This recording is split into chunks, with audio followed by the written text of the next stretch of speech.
আসসালামু আলাইকুম। আমি শ্রাবণী খান ব্লগ চ্যানেল থেকে নতুন আরও একটি ভিডিও দেখার জন্য সবাইকে স্বাগত জানাচ্ছি। কাছেও কিংবা দূরে, দেশ ও দেশের বাইরের যে যেখান থেকে যে স্থানে বসে আজকে আমার এই ছোট্ট চ্যানেলটি ভিজিট করছেন, আশা করছি আল্লাহর অশেষ রহমতে সবাই সুস্থ আছেন, ভালো আছেন। আমিও আপনাদের দোয়ায় বেশ ভালো আছি। বেশ কয়েকদিন যাবৎ অসুস্থ ছিলাম, এখন আলহামদুলিল্লাহ আপনাদের দোয়া ও ভালোবাসায় অনেক ভালো আছি। তো ভালোবাসায় ভালো হয়ে গেছি আর সংসারের কাজেও লেগে পড়েছি। আর বন্ধুরা, বছরের প্রথম ফল এই যে লিচু খাওয়া হয়েছিল না, আর সে গতকাল নিয়ে চলে এসেছে, আর সেটাই আপনাদের মাঝে শেয়ার করছি। আসলে বছরের প্রতিটি মৌসুম ফল এই সময় এত বেশি মৌসুমি ফল পাওয়া যায়, আসলে অনেক অনেক বেশি ভালো লাগে। তো সব ফলই হালকা পাতলা করে টেস্ট করা হয়, যেহেতু মৌসুমি ফল। তো ফল তো দেখালাম, আর রান্না বান্না করতে চলে এসেছি। ছোট একটি ব্লগ, এলোমেলো ব্লগ সাজিয়েছি, জানি না আপনাদের কাছে কেমন লাগবে। প্লিজ কষ্ট করে ভিডিওটি দেখে নেবেন আর আমার সঙ্গেই থাকবেন। আমি তো সুস্থ হয়েছি, কিন্তু আমার ছেলে মেয়েরা একটু আরও অসুস্থ হয়ে পড়েছে, আমার মতোই জ্বর, ওদের সর্দি। তো সে কারণে আসলে তেমন করে ভিডিও করতেও পারছি না। তো যেটুকু করা আছে কিংবা করেছি হালকা পাতলা করে, সেটুকুই শেয়ার করছি। কারণ বুঝতে তো পারছেন, পরিবারে যদি একজন মা অসুস্থ থাকে তাহলে তার কি অবস্থা হয়। সংসারে আসলে কয়েকদিনের অসুস্থতার কারণে সংসারটাই এলোমেলো হয়ে গেছে। তো আজকে আমি টুনা ফিশ রান্না করতেছি। এই টুনা ফিশটা এই প্রথম আমি রান্না করতেছি, তো ভুনা করতেছি, জানি না কেমন লাগবে। তারপরেও যখন খাইছি তখন কিন্তু অনেক ভালো লাগছে আমার কাছে। তো আমার পরিবারের মাছ শুধু আমি বেশি খাই, আমার হাজব্যান্ড তো একদমই পছন্দ করেন না। তো তারপরেও 3-4 চাকা আমি রান্না করি, কারণ 2-1 চাকা তো রান্না করতে কেমন লাগে পিস। তো আমি বেশ কয়েকটাই রান্না করেছি, যেহেতু নতুন মাছ। তো মোটামুটি রান্নাবান্না শেষ করে এখন সার্ভ করে নিচ্ছি। যেটুকু ঝোল রাখবো সে পরিমাণ রেখে চুলা থেকে নামিয়ে নিয়েছি। বন্ধুরা, সেই পুরনো কথা আবার মনে করে দিচ্ছি, যারা যারা কষ্ট করে চলে এসেছে এ পর্যন্ত কিন্তু লাইক দিতে ভুলে গেছো, প্লিজ আমার ভিডিওটিকে একটি লাইক দিয়ে দাও। আর আমার চ্যানেলে যদি আজকে কোনো নতুন বন্ধু থেকে থাকো, মনে করছো যে আমার ভিডিওটি তোমার কাছে ভালো লাগছে কিংবা লাগবে, অবশ্যই আমার চ্যানেলটি কিন্তু সাবস্ক্রাইব না করে যাবা না। সাবস্ক্রাইব করে পাশে থাকা বেল আইকনটি প্রেস করে রাখবা। রান্নাবান্না শেষ করে এখন মনে করতেছেন এই সময় আবার রুটি কেন সকালে না করে।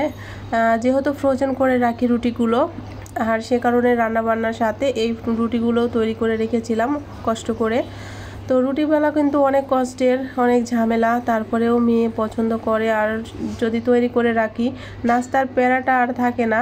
আর সে কারণেই এই যে ফ্রোজেন করে রাখছি। তো হালকা একটু করে তাপ দিয়ে রাখি আমি, তো এভাবে রাখি, একটু তাপ দিয়ে রাখলে হয় কি খুব সহজে সুন্দরভাবে উঠে আসে। রুটি ফ্রোজেন করার জিনিসটা আমি জানতাম না, যখন ইউটিউবে দেখি আপুরা একদম শক্ত শক্ত রুটি কড়াইতে দেয়, আমি ভাবি রুটি এত শক্ত কেন। তো অনেক ভাবার পরে বুঝতে পারছি যে না, এরা রুটি ফ্রোজেন করে।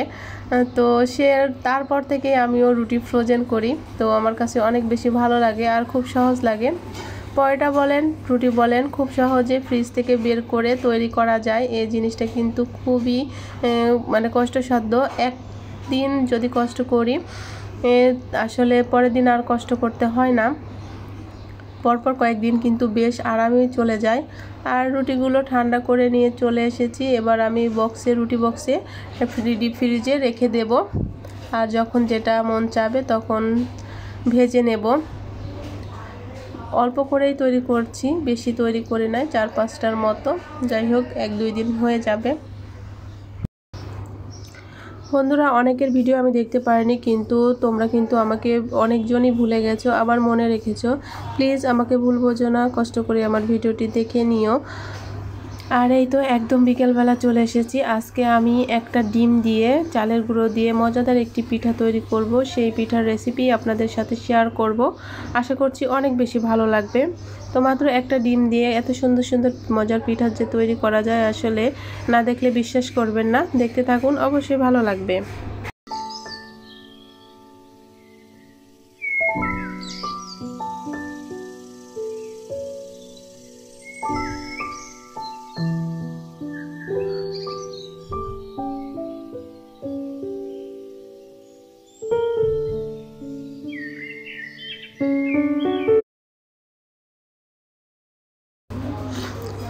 এই যে ডিম, চিনি, লবণ দিয়ে আমি খুব ভালো করে চিনিটাকে ডিমের সাথে গুলিয়ে নিচ্ছি।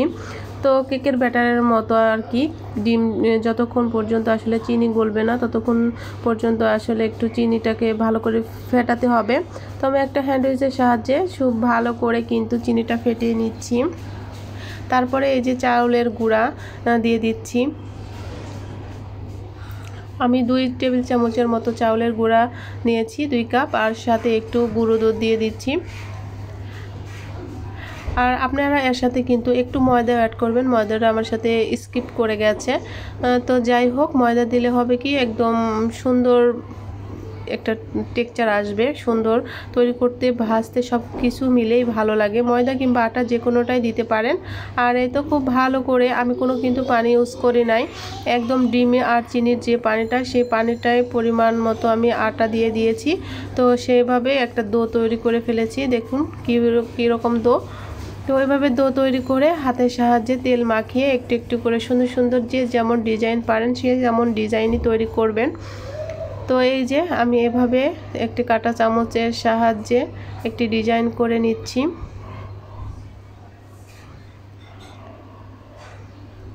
দেখছেন কত সুন্দর পিঠা হয়েছে না? খুব ভালো লাগে কিন্তু এই পিঠাটা আমার কাছে। অবশ্যই কিন্তু বাসাতে ট্রাই করবেন। আর এভাবেই আমি সবগুলো পিঠাগুলো তৈরি করে নেব। ইউটিউবে আসলে বুঝি না, সবাই সাপোর্ট চায়, কিন্তু যদি একদিন কাউকে সাপোর্ট না করা হয় কিন্তু পরের দিন আর কেউ সাপোর্ট করে না। আমরা তো সবাই একই না, তাহলে কেন?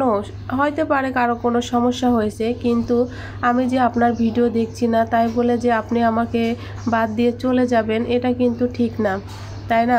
যদি ভালোবেসে সাবস্ক্রাইব করেন অবশ্যই কিন্তু ভিডিওটি দেখতে হবে সবার।